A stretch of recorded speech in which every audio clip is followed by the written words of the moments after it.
it's Jonathan McHugh, and guess what? It's Fridays, and we're back for Fridays Beat. OffBeat magazine and Loyola come together to bring you some of the greatest names in music in the New Orleans community, and we got a good one today. Ladies and gentlemen, Robert Mercurio from the band Galactic. How are you, sir? Good, man. How you been? Act like we don't see each other all the time. I'm good. I do go to shows at Tipitina's once in a while. I enjoy that venue, which I think you're part of, which we'll talk about. Yep. But anyway, Galactic, a megaforce, a supertron of funk. You started out as a young fella in Washington, D.C., not necessarily feeling the funk, but although D.C. was the home of go-go music, which for me was actually my first, well, that and Parliament Funkadelic, those were my first knowing about the funk. So when you grew up, was go-go music a part of your world? It was. I mean, I was more of like a punk kid growing up, but I got into go-go when I got around 15 or 16. Jeff and the guitar player from Galactic, we grew up together. And about that time, 15, 16, we were starting to feeling the funk, and our introductions, I mean, go-go was like, go-go bands would play our prom, they would play our dances, you know, so it was around us, but really didn't start feeling it until we were like 15 or 16, and then got into like P-Funk and James Brown and all that stuff. Right, but the stuff in D.C., the EU, Chuck yeah. Brown and the Soul Searchers, I mean, and I love it now. Right. You know, I mean, the beat is so syncopated, it's kind of sick and funky. It's a one-of-a-kind beat that is similar to like indigenousness that like the brass band stuff has here, where they can take any pop song and put it over a go-go beat. Yeah. And it's kind of like trancey, where you're just like the second line beat that you'll hear like at a Rebirth show or something, where it's just like, you'll just hear it for the whole show, and it's so danceable and so contagious that it just kind of gets into your soul, and has a lot more since I was just a young punk kid, you know, and skater guy, but once I got into it, I really have found the beauty in it all. And Chuck Brown actually sat in with Galactic one time. Really? At the 930 Club. That was How'd that feel? Oh, it was so killer, man. That's a coming home moment right there, yeah, right? Playing the 930 Club in D.C., the venue was one of the first that I saw a live show at, and then to have like the godfather of go-go playing with Galactic. Yeah, I mean, it was just a lot of, that's cool. Of boxes were checked that night. Yeah. Yeah. And the 930 Club, you talked about it. So what year did 930 Club start? You remember? Well, there was a smaller 930 Club on F Street. Right. That like moved to the larger location now on V. And I don't know when that original was 930... it pre-Tips or is it post-Tips? I think it was probably around the same time. It was always around when I was in the 80s growing up. You know, I mean, I grew up in 72, so I remember going to see some punk shows and stuff at the old 930 Club in the 80s. So I think it was probably around the same time as Tips, around 50-ish years. You know, two of the most legendary venues in the country in a way. There's a lot of parallels to them. Acts played the same venues, right? Yeah. And they were on that circuit. Independent promoters, you know, like... The Nighthawks would play, they'd headline there, then they come to Tips in the early 80s. When I was at TUL, we were doing the Toolbox. We would do live remotes from Tipitina's over the ISDN phone lines. Yeah. We'd have them plugged in the back, and Sonny Schneider and I would like set them up and make them cool. And it was an amazing way, as a student at WTU, a student at Tulane, and the promotion director at TUL. Tipitina's was one of the first venues I ever would do shows at. Yeah. And Sonny Schneider was booking it and doing sound. And everything. And it was just, for me, and that's why I always said to Robert, you know, Galactic buying Tipitina's was saving a soul of the city for me, because when you grow up doing something, your first business experiences are at a venue like Tipitina's. You want to see that venue last forever. Right. And so it's nice that you guys were able to do that, which we'll get into in a second. But back to the origin story. Bad Brains were also DC based. Oh yeah, weren't they? love Bad Brains. So were they like a band that you would go see all the time? Like I used to go see the Radiators? Or? They weren't like playing every weekend kind of thing, because they were a international touring act. So, and they had kind of moved to New York in the 80s. So they weren't like, they weren't the weekend band that you would go see. More like probably bands you don't know of so much, like Dag Nasty or Government Issue or something like that. And I was around for the beginning of Fugazi, which was a big band. And they actually used to play like almost every weekend when they were just getting going. So I got to see them in a lot of small venues. And then this one night in D.C., Jeff and I are trying to go see some band at the Barbecue at Iguana on U Street and or on P Street, and it was sold out. And right next door to the Barbecue at Iguana was this like R&B club called the Vegas Lounge, and we couldn't get into the punk rock show. And the Vegas Lounge, the guy at the front door of the Vegas Lounge was like, "Come on into our club." You know, we were like probably 15, like way underage. Went in there. R&B music's playing, everybody's like having a good time, there's no like vibes, there's no... Because the punk vibe's pretty intense. Yeah, it was intense. You know, you go to a show, like you're on edge, you know, and like you go into this club, they're like, oh, we got food, and you want a drink, and Jeff and I think we both kind of had this like, what are we doing? Like, this is way better vibe. And that was like kind of a pivotal point in my life. Like when I look back to like when I changed kind of like what music I was into.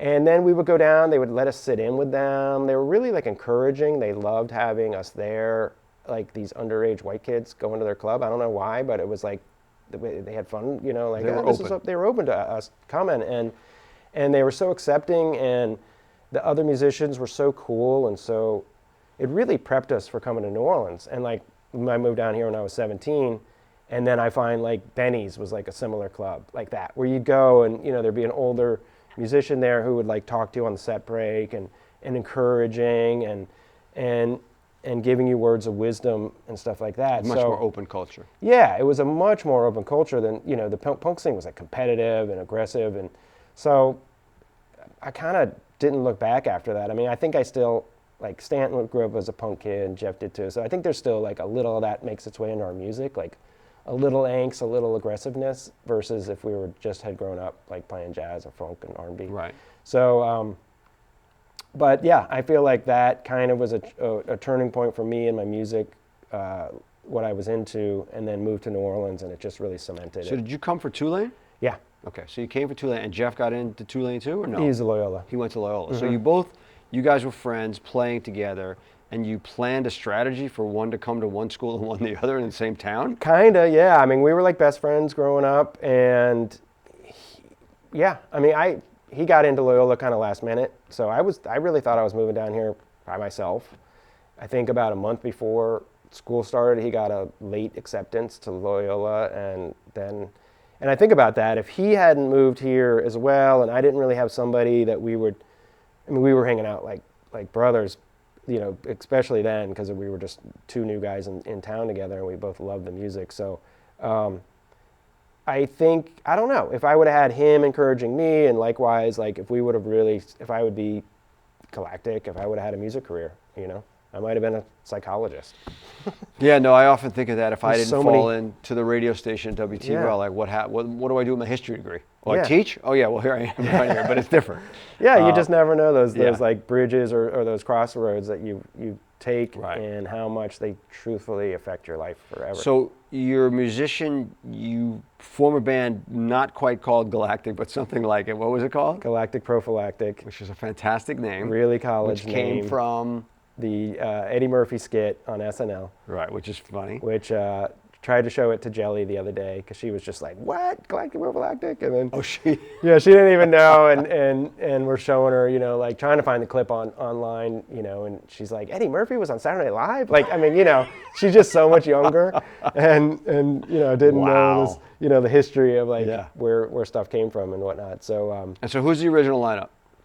Oh man, I mean, way back. Yeah, first incarnation. I mean, it was there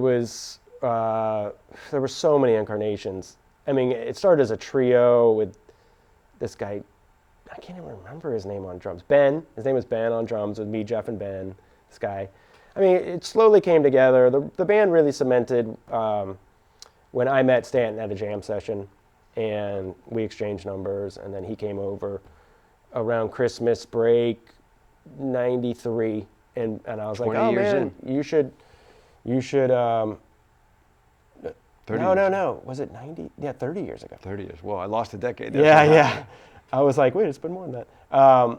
And he came over, and I was like, oh, you should really jam with me and my partner Jeff. And he came over, and we played a bunch of Meters tunes, and he was like really excited to find guys that wanted to play that kind of music, because he was kind of in some grunge bands, some modern jazz bands, but nobody that really wanted to play like 80s, 70s, 60s funk music.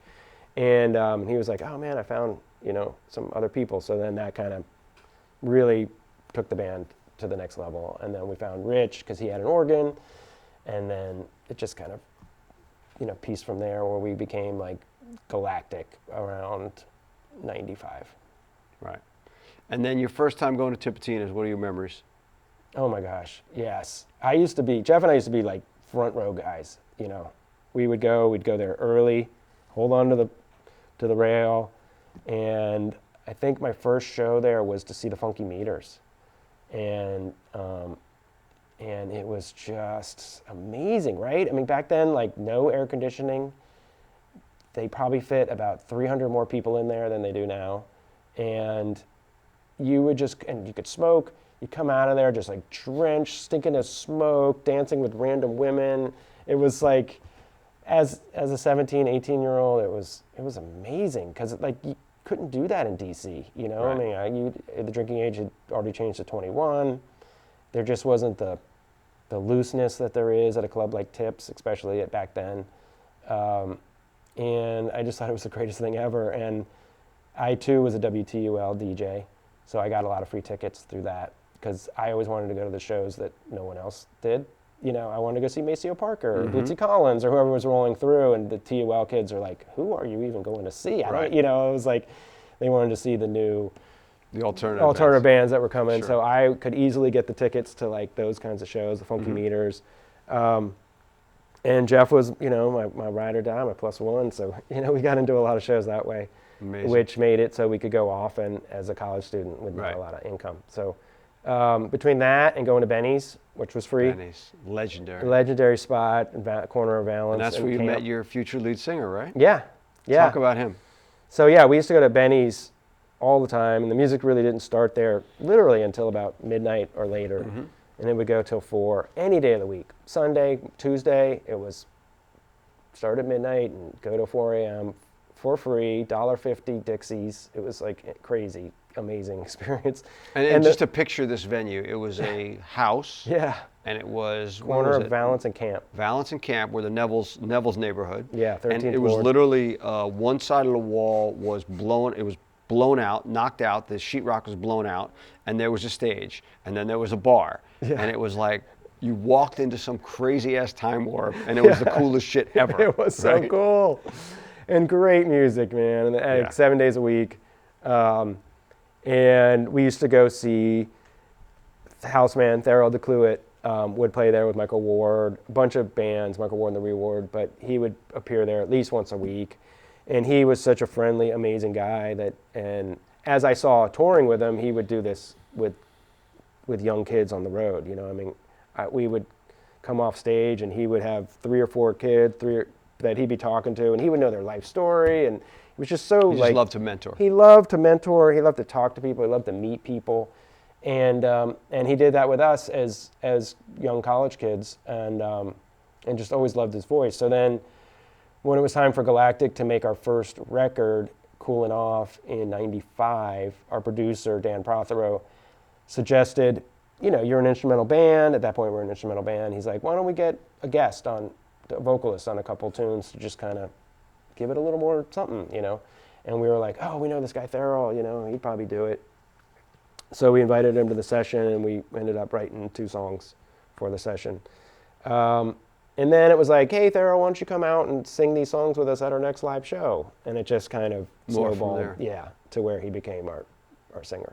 And being on the road with him, it was a great learning experience, right? You told me. Oh, I mean, yeah, to have, we're in our young 20s on the road. He was probably in his mid-40s when we started. And he had, at the same time, when you're in your young 20s, you don't really want to hear it from somebody older. Right. You think you know it all at that point, right? And he was, putting his wisdom out there, his thoughts. And over the years, you're like, man, he was he was right on about a lot of stuff. And he would always say, man, I've been every one of you guys in some sort of way. I've had the situation you're going through. I've had the situation you're going through. And to have that kind of like wisdom with you on the road really helped us through those years, you know, navigating the music business too. You know, I mean, I thought he was crazy.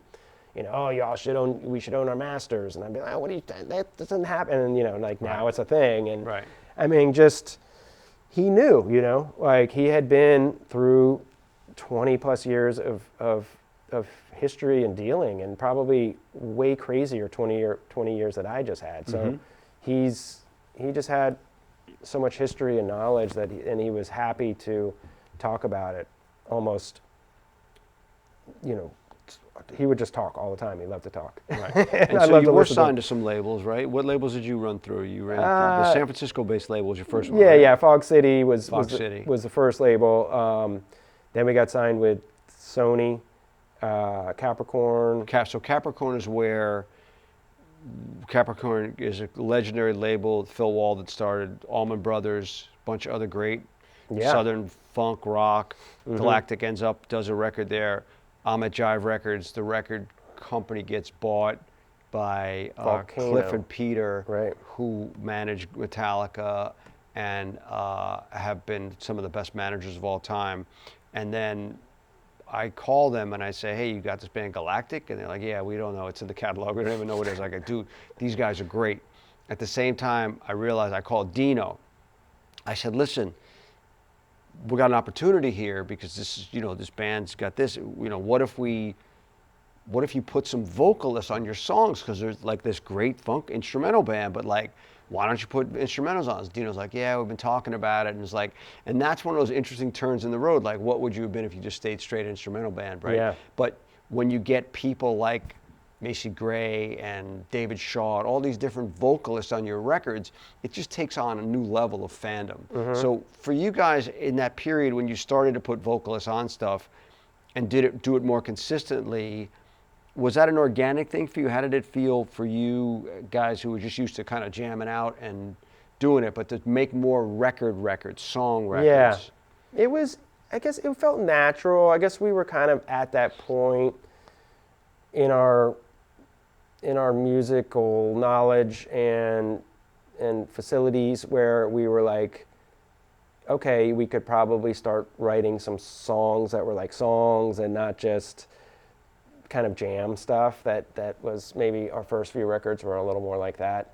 And, you know, we had parted ways with Daryl at that point, and then he passed away a few years after that. He really kind of had to come off the road. So we were kind of forced into this position of like collaborating with new vocalists. And we always based ourselves kind of off of the Meters, Booker T, and the MGs kind of a thing. Like, we were big fans of those bands, and their instrumental stuff as well as the stuff that they would do with vocalists. But they also had a huge studio life, you know, where they were the rhythm sections for huge singers and big hits, you know. So we were like, maybe we could kind of be like that as well. So then we put ourselves into the hats of kind of self-producing, writing songs, collaborating with some great songwriters, and putting our record focus on song creation more than capturing a jam or something like that. And I mean, it's funny, depending who you talk to, there might be an old Galactic fan that's like, oh, I missed that.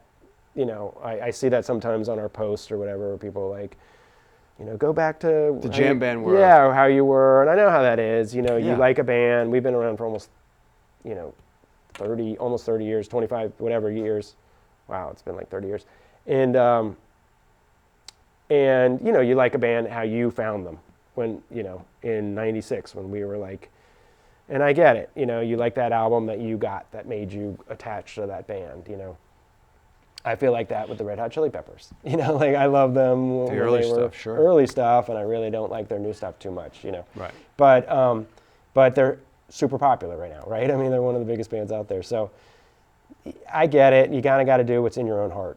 And you know, as Ben and I became more the producers, it's led to a lot of other opportunities, because we went through this path of like creating songs, creating, producing vibes, creating, beyond just kind of what we were doing on our first couple records. Let's talk about that for a second, because you and Ben do have that skill set of being able to produce your own records, and that's also led you to produce other people's records. Mm-hmm. So what are some of the, we'll talk about the newest record, but what are some of the other records that you've produced for outside artists that you're really proud of? We just dropped a Big Frida song that Ben and I produced and co-wrote called Let's Go.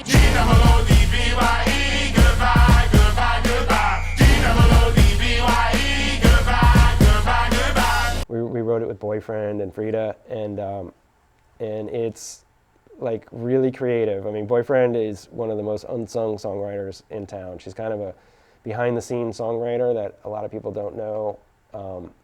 She's so much beyond Boyfriend, her rap cabaret thing and all that. I mean, which is amazing, but she really is a. She got real talent. She's got real talent in songwriting and can write for somebody like Big Frida or Irma Thomas or whatever it is. So, yeah, it was a song. It's called "Let's Go Goodbye," and it was a demo I created where it was just kind of like a marching band with a chant, fight kind of chant, and then she took that and turned it into like GOOBEYE, goodbye, goodbye, goodbye, and it's like this. It's awesome. It's Frida over this kind of like marching band with a bounce beat, and we imagine it being, some sort of commercial or something that's played in the Dome or something like that. Right. It's got the anthem potential. It does. It's like anthemic, and that literally just dropped today, and so I've been loving, working. Ben and I have probably produced and, co-wrote, 4 or 5 tunes with Frida, and each one of them seems to get a good amount of attention. One of the biggest records, not in popularity, but I produced and co-wrote, or pretty much wrote all the music for 3 of Lyrics Born's records. He's this Bay Area rapper, and that was a lot on me, because I wrote all the music and produced it, and it was like, with Galactic I write a good bit of the music, but there's still other guys that contribute, and Sure. I can rely on them to come in and, hey, can you lay down a keyboard line, or can you play a guitar part or something like that. And with Lyrics Born, he didn't really have the budget for that either, so it was kind of like, all right, I guess I'm gonna try to pluck away some keyboard part, or I'm gonna, not that I played everything on the record, but it was a very big task for me that also opened me up. Good experience, right? Yeah, it was a great experience. Big learning lessons. He put a lot of faith in me, and just like people say, this is just advice from your elders. Like that stuff where it's like getting pushed out of your comfort zone can really push you to new possibilities. It's really true. Like I was like, I don't know if I can do this, but I just kind of did it, and now I feel confident that I can do something like that. And what do you and Ben, when you're working together, what's the yin and the yang, and who's kind of stronger in one part or the other, and how do you come together to build, because that's a real teamwork thing, to be able to produce not just your stuff, but other people's stuff. Mm-hmm. How do you guys work together as producers? I mean, Ben, he doesn't write because he's like a sax player, so he's like, oh man, I wish I was a bass player, a guitar player, a keyboard player, because he's not thinking writing the bass line or the rhythm or the chord changes of a song. So generally a lot of the stuff are demos that I'll create, but he's good where that's where a producer comes in. So I'll kind of get it to a certain point, and then he might be like, hey, what if we did this with it or something, and maybe it flips a little here. Okay, just having another opinion coming in is always important, and that's Sure. really one of the main reasons why you want to have a producer. It's just somebody that's outside of the songwriting, that's paying attention and will give you a real honest opinion, and doesn't have any sort of stake in the game of well, I wrote that part and I want to, people they think the territorial nature of it all. Yeah, you think your shit don't stink or whatever. It's just but sometimes you need to be told yeah, I could use this or what. Right. So then he's really good at kind of okay, change that, let's work on that, and then him and I are good at completing the thing together. So and we're both just really open to each other's ideas. Ben sometimes likes to push the limits a little more, which is great. You know, sometimes I'll think it's like a dead end, and sometimes it produces, you know, he's willing to spend 4 hours trying to find one weird sound. That's it, yeah. You know, well, pushing each other, I think, is the real answer, right? and it does, you know, and sometimes I rein him in, or the other way around, or like, I'll be like, oh, it needs a bridge, and he'll be like, what are you talking about? It's fine just laying on one chord the whole time, or whatever. Right. So like, we push each other into different ways, but, so we just work well as a team. We're both open to both each other's ideas and willing to go down the road, whatever it is. If I have an idea, if he has an idea, it's like, okay, let's And how often do you guys do lyrics versus look outside for other lyricists? Oh man, all the time looking outside. Literally, like, I think that's one of our biggest strengths, was just knowing that we're not good lyricists.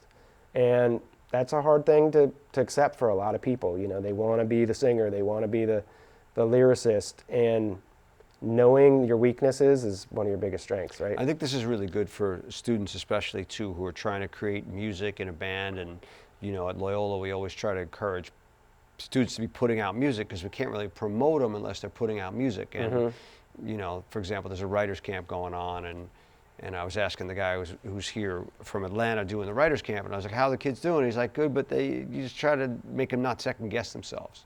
And that they are too, is this good enough? Is this good enough? Which is why they don't put music out, right? Because you want to be like, oh shit, my shit's got to come out. It's got to be great. And that aspect of collaborating, bringing in outside people who are outside your zone and your spectrum, you guys have no ego in that, which is amazing. And that's why it works, because you know what you're good at, and then you know what you're not good at, and you bring in partners to do that, right? Yeah, and it takes a minute to accept that in a way. But to go back to what you're saying, I mean, there is something like a great writer or producer, they have to be able to self-edit. And they have to be able to, like, is this good enough? I don't, you know, and it's hard to know that. Right. But I see a lot of people that aren't good at self-editing. And they're not, you know, you have to be self-critical and not be like, this is amazing, you know. But maybe maybe you're seeing the students almost be overly. That's like what he was just saying to me, and I was asking him, you know, is that a thing as a producer? He says, yeah, always people are, you know, doubting stuff. Yeah, and self-doubt. The younger they are, you know, you're speaking now from a guy who's been at this career 30 years, right? So you have a level of maturity and experience and watching other people work and working with all sorts of people.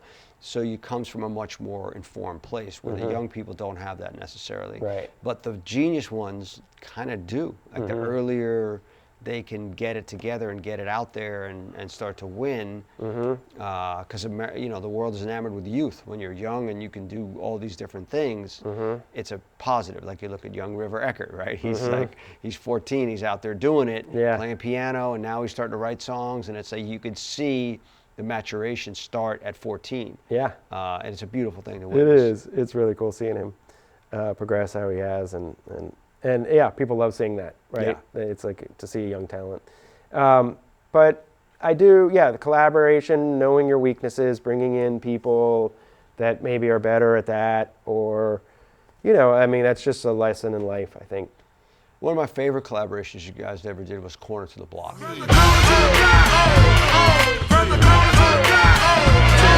Yeah, that was the first one we did, really. Oh, it was. That was I'm a the real first- hip-hop head, so for me, it just combined all my elements. Like, I love funk and hip-hop together. I mean, we thought, this is all our favorite samples are like stuff from the Meters or James Brown or P-Funk and stuff like that. So, like, why not make a sample-free record with Galactic as the, you know, creating the music, and reach out to some of our favorite rappers. And that was the first, like, post-Houseman collaborative record that we did. And that was our first, like, self-produced record as well. Really? So that was a big, important record for you guys. It was, and it was the first one where, like, we didn't really have, like, a time clock going in a way. It was like, because it was our own studio, we had our own studio set up, we didn't feel like we had anybody, like, telling us that, oh, that idea is going to take 4 hours, it's not worth it, let's move on. You know, we would go down whatever path. Go down the road. And we were younger, and we were just, like, happy to be spending, you know, hours on one thing. And that was actually our post-Katrina record. So A lot of that we wrote when we were up in the Poconos. That's where you exiled? Yeah, because Jeff's dad lived up there, and there was a guy that lived in the Poconos who had a home studio that he was willing to give us for like 6 weeks for free. Wow. So we lived up there. We rented a house in the Poconos, and just wrote all the music for that record. And I first saw it on Treme, because I wasn't in the town, obviously, and that performance on Treme, you got Juvie Juvenile and Dirty Dozen. And Dirty Dozen. It's like, what's everything right about New Orleans, yeah. you know? Yeah, that tune in particular was a great combo of a lot of things, right? Yeah. It really brought the New Orleans hip-hop funk thing together. That was probably the best culmination of everything that we were working for on that record. Yeah. Wouldn't be a bad idea to go back there 2025 to do some more of that young hit, keep that bass young, do some of those collabs, like I did one with the Nightcrawlers and Albert Banks and Ha Sizzle and Pell, Smooth Like a Pelican, and it was so much fun to put those different elements together. I love producing that stuff. I love all those acts too. Yeah, super fun. Anyway, so much to talk about. We'll keep moving. But so staying on producing, you've produced a new record. Yes. You and Mr. Ben Elman with the legendary Queen of New Orleans soul, Irma Thomas. Yes. Talk about the process. How did it come together, and where are you at with it? Yeah, so Ben and I were also the curators of the Tipitina's Record Club, which is a subscription-based record club that we started over the pandemic under the Tipitina's name. And, one of the things that we've always thought about doing with the record club was not only issuing, unheard live recordings or reissuing lost albums that maybe were never reissued, but we always have wanted to create like new content, new albums under the Record Club label. And we were like, oh man, we should do one with Irma Thomas. And we started talking about it, and then we were like thinking about, okay, what would we do? Okay, who would be in the band? What would we do? And we were just like, why don't we just do it with Galactic and have Galactic? You have a band, guy. Yeah, we have a band. You're good. And it's actually the perfect band to like do this with. And at that time, Galactic, we were kind of figuring out what our next record was going to be. So the light bulb went off of like, I guess let's do it with Galactic, So, it was a long process, and it was, we were touring a lot still at that time. And again, I had a few demos and just started kind of the process with Irma. And I think she thought it was going to be a lot quicker. We move a little more slower. She's ready to get in and crush a record in a day, right? She just wants to like let's get the songs. And I mean, that's how she has done probably a lot of her records, The songs are already all lined up. She doesn't do a lot of writing, so it's like somebody's kind of brought the songs together. Sure. And she goes in, and it's a 2-day thing, and she's out, and that's it. And it was more like, this is going to take like 14 months, and we're still writing the music. Right. And we didn't want to just do a bunch of covers, on the record. We wanted to create, we could have gone in and like recreated some of her classics or picked some covers and probably got it done a lot quicker. But we wanted to create like new music that was Galactic feeling and bring her into a slightly different element. We had worked with her on Heart of Steel.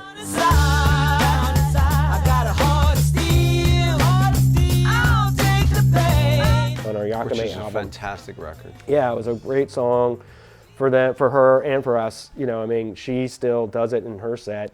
I've seen her do it at Jazz Fest. I've seen her, so good, yeah. And to us, that was like a huge moment when not only did we record it with her, but it became part of her repertoire. Who wrote that record? That was us with this guy Jim Greer, who had worked a lot on our album Ruckus with us. Again, lyricist that we brought in to help. And and he really channeled like Alan Toussaint-y thing. I mean, when she came to the studio and to record the song, she was just like, this feels like it was written for me by Alan, And when that was, we were like, oh, wow. That's what you want to hear. Yeah, I mean, it's better than Right. like, this doesn't fit me at all. And so back to this Irma record. So we were like, also Galactic really wanted, we had done a lot of collab records with a bunch of disparate kind of artists, and we were like, our next one, let's just do it with one artist. So it just clicked a lot of boxes, having Irma Thomas, Galactic be the band. It just made sense on a lot of levels. So reached out to her. She was totally down. and we started recording, I guess like December of 2022, 23 or something. We just finished it last April, and it's going to come out this April. So yeah, we brought in a bunch of different writers. Boyfriend ended up writing one of the songs. This guy Sean Carey ended up writing most of the material with us. And what was it about him that he got the Irma vibes?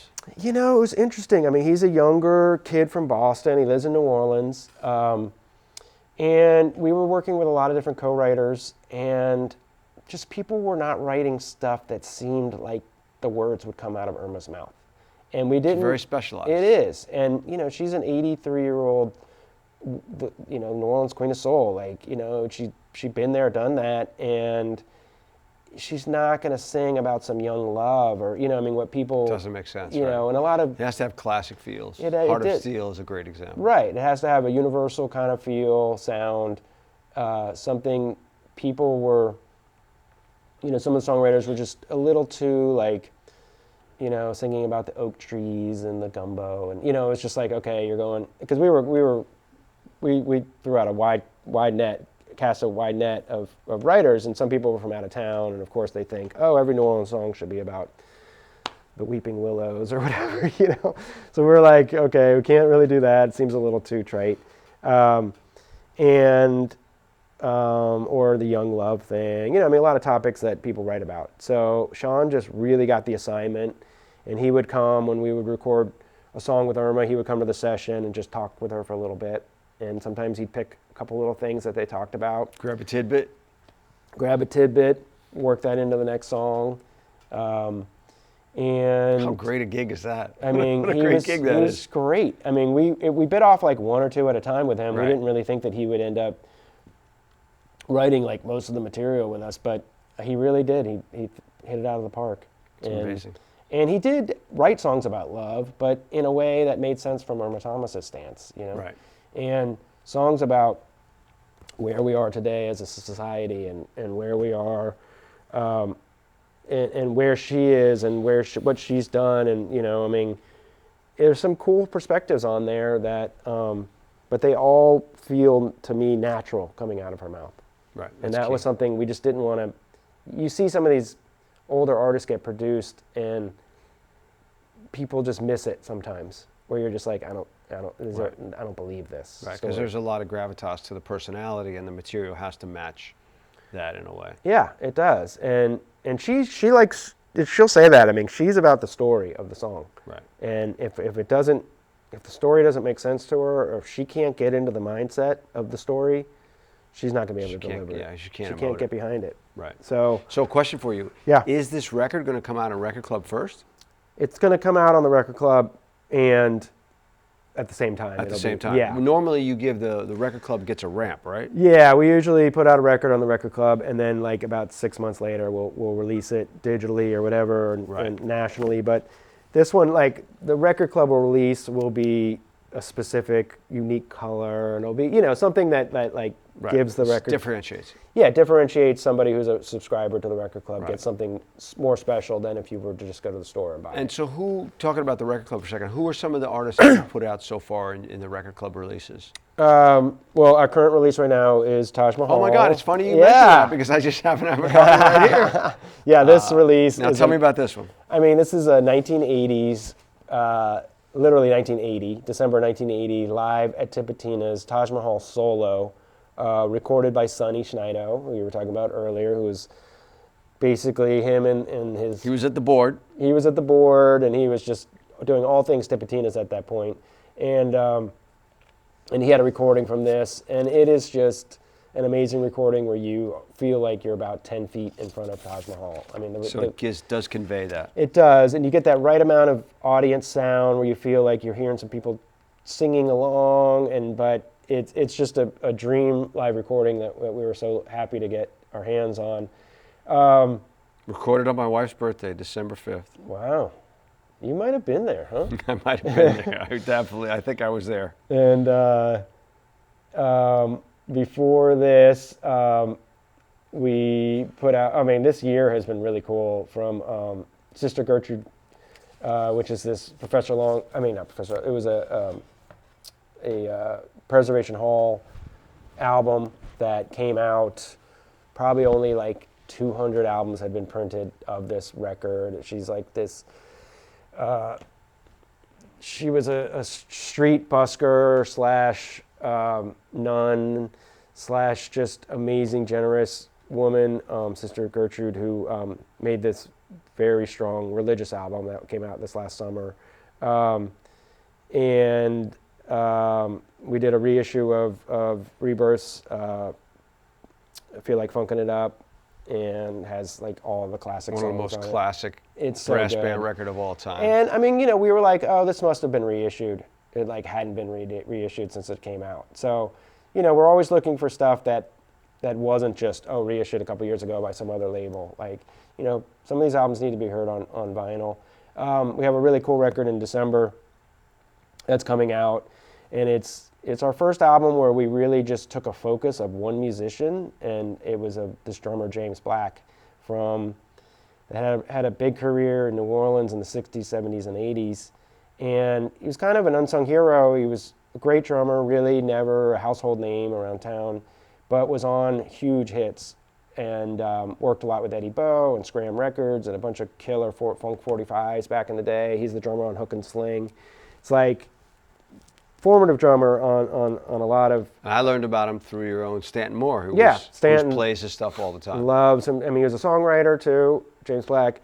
And so it's, in some ways, it's a compilation of songs that he was on or was a writer on and stuff like that. There's still a ton that we left off because we couldn't do it all. We focus more on his it's called the funky sides of James Black, because he also had a huge modern jazz career as well.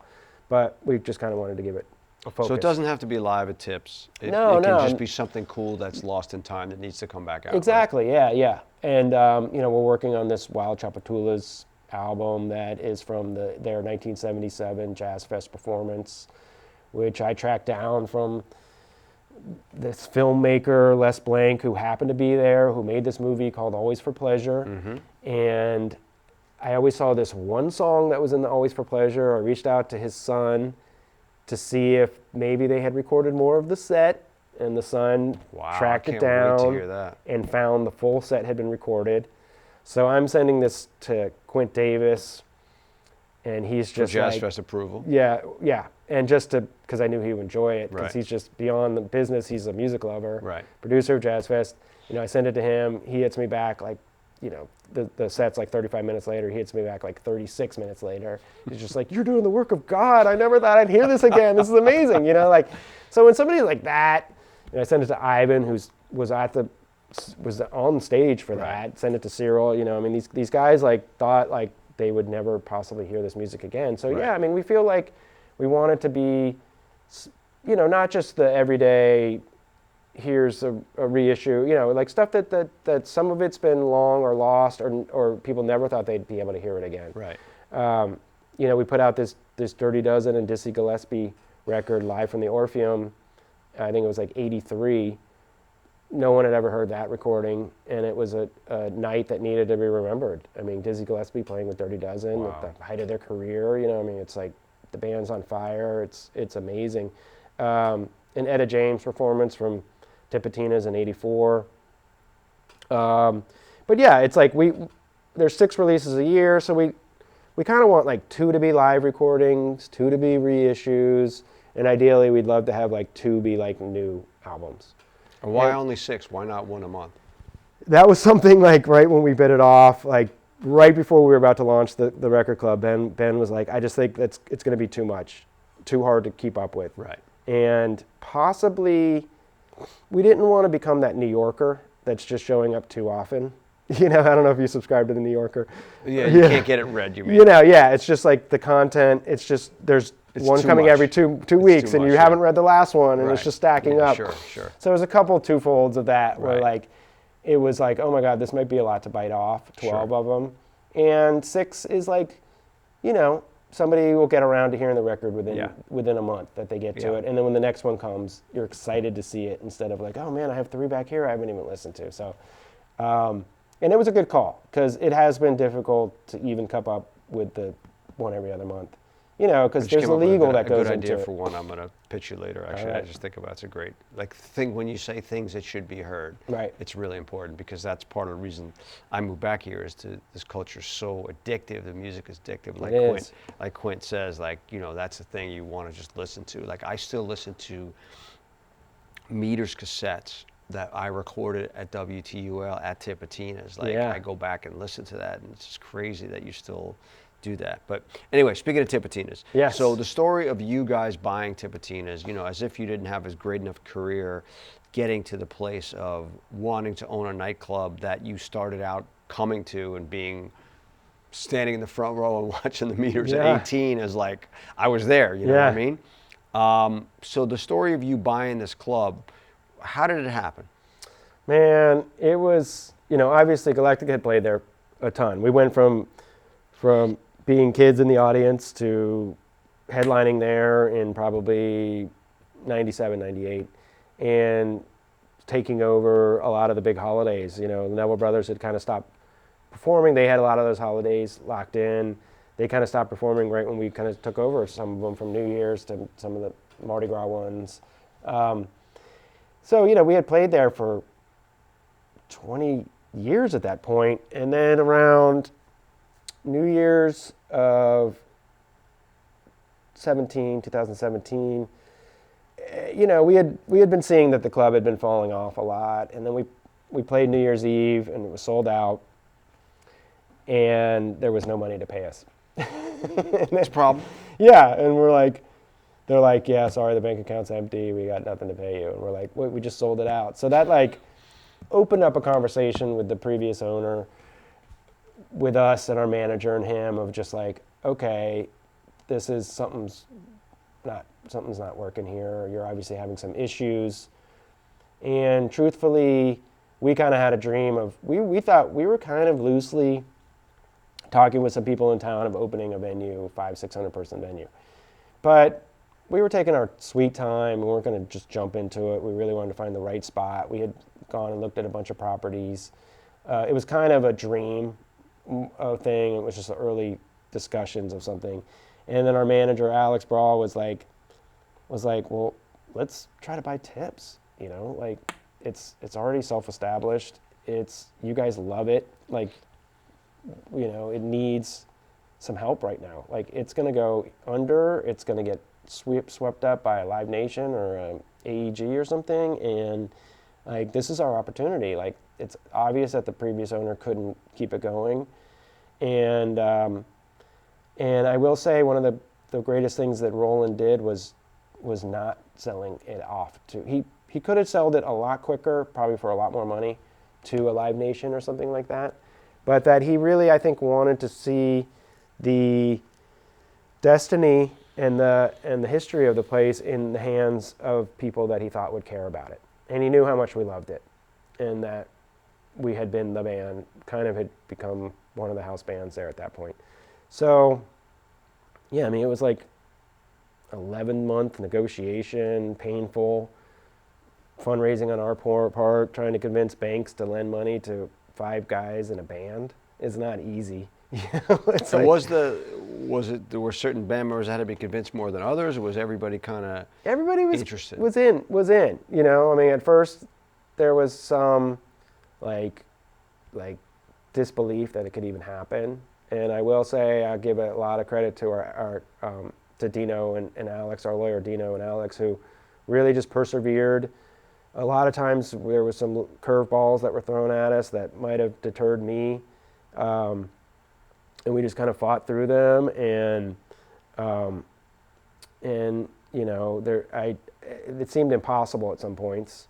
Sometimes you just gotta keep going and see if it could. And literally it was almost down to the week of. We had a purchase agreement time and funding, and it just happened. And when it did, it was end of November 2018, and we took it over, and it was tough, for the first couple years. We had a really huge note, And So you took it over for 19. Yeah. And then in 20, COVID hits. Yeah, And so that doesn't help your cause, right? You shut down your club. Yeah, it was horrible. And like literally the night that we bought it, the PA blew up while Cyril Neville's on stage. So we're like, all right, got to get a new PA. Like first thing, we're like, oh my God. What did we do? Yeah, like we're already like, oh my God, this note is so high. And, you know, club ownership, it's tight. You know, margins are tight and stuff like that. So it was really tough for those first couple years. Then COVID hits. Then we're just like, oh, what did we do? We're just like idiots. We all put our like life savings into this thing, and now COVID hits, and it just looked real rough. It looked like we maybe made the worst decision of our lives. But you know, through that time, and we put together the Save Tips fundraiser, and it just became really obvious during that time how much the club meant to people. Not only in the city, but also nationally and internationally. Like, it's more than a club. Yeah, it is. It's a community center of sorts, you know, and that is amazing. There's not a lot of venues like that in the world that have that much meaning and that much history and that much importance to people. And that became really important and really gave us even more of a like, wow, we really need to get through this. It's funny you mentioned the community center because I just flashed back to, there used to be a basketball hoop in there, and I would go see Sonny in the afternoons, and I would go shoot hoops at Tipitina's, and I was like, wow, where else do you go shoot hoops? At a community center. Yeah, like, exactly. The fact you mentioned that is weird. Yeah, and yeah, I mean, bands used to play on the basketball hoop, and it was a thing. But you know, then COVID hits, but you know, I will say the Save Our Stages Act and all that stuff really did help dig out the PPP music. money. Yeah, That's key. yeah. I mean, the government helped out so much during that time, and they really saw the value in keeping clubs alive. And it was without that, and the help from people donating and stuff like that, we would have never been in the space that we're in now. And then coming out of COVID, people really wanted to be around people again. They really wanted to do the things that they hadn't been able to do for 2 years. So the city really came back strong to go to Tipitina's. Because like where, you know, you want to go to the places that you really, really missed. You want to go, you know, you've been out of town for, you know, a few months. Like you want to get a po' boy, you want to go to Don Malisi's or whatever. You know, like you want to go to you got your top three you're going to hit. You're going to hit, and you're going to, you know, so it's like, people really wanted to go to see shows at Tips again, and the city really rallied coming out of COVID, and they still have, you know, and we're just thankful that the city's gotten behind us and the venue, and we're just trying to make it a better space always without changing it too much. Bathroom upgrades and everything. Yeah, I mean, like, you know, we have this unique position. Like we're on stage. We're also in the audience. We also go backstage. We kind of know like what all those things need to make them as better than they can be, or you know, as good as they could be, but still keep the place funky, you know.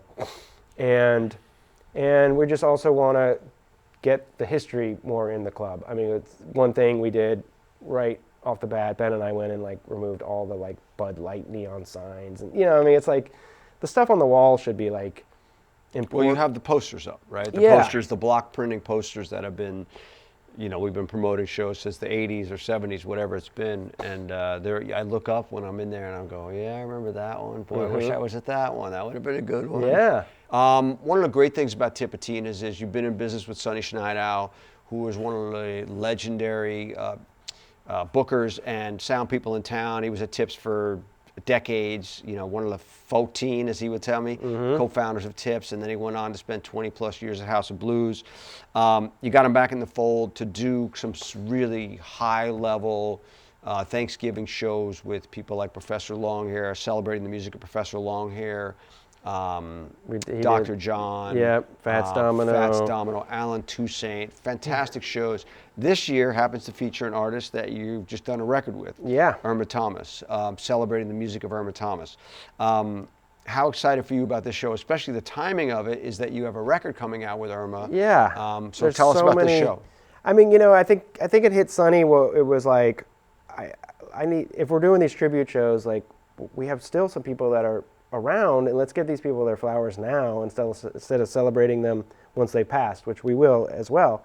But, and I think that hit him with Irma Thomas. Like, we still have this legend that's still here and performing and sounds great. So yeah, it's a lot of things that came together, and she's going to be actually performing at the show, and she's going to perform a few tunes with us, a couple of our new songs from the record.